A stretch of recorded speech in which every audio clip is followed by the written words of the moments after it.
L'alimentation en eau de Dakar vient de près de 62% des forages et de 32% du lac de Guiers.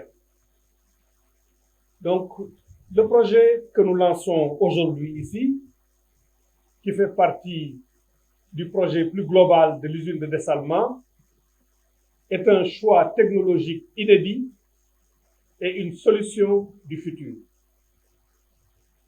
C'est un choix qui permet de réduire la dépendance de notre pays vis-à-vis du lac de Guiers, qui est à 250 km de Dakar. Donc c'est un choix qui permet de réduire la vulnérabilité de l'alimentation en eau de Dakar. C'est un choix aussi qui préserve les nappes. Cette diversification donc par ce projet d'usine de dessalement sécurise davantage l'alimentation en eau potable de Dakar et préserve les ressources souterraines pour les générations futures. Nous lançons un projet de mix hydrique par la diversification des sources d'eau. Nous avions jusqu'à présent l'eau de surface qui vient du lac de Guiers, l'eau souterraine des forages. Aujourd'hui, nous avons l'eau qui vient de la mer.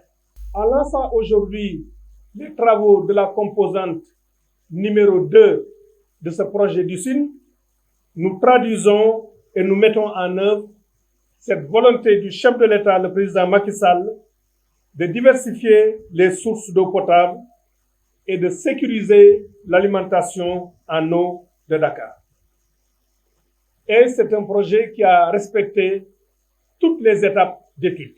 Les études de bathymétrie, les études de courantologie, les études de qualité de l'eau, sans occulter les études portant sur les impacts sociaux et environnementaux, études qui ont abouti à l'obtention de l'attestation de conformité environnementale et du certificat de conformité environnementale.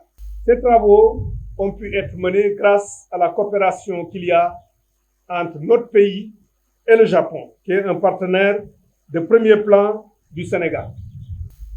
Parce que c'est sur un prêt de 137 milliards de francs CFA que ce projet à long terme, qui, dans ses différentes composantes, va être financé.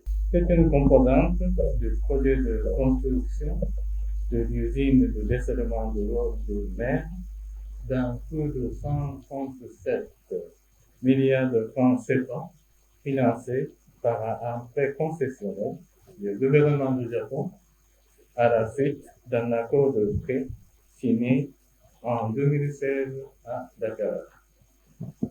Ce projet de grande envergure, initié pour réguler de manière structurelle les problèmes d'approvisionnement en eau de Dakar, vient enrichir la liste des réalisations de la coopération japonaise dans le secteur de l'eau au Sénégal.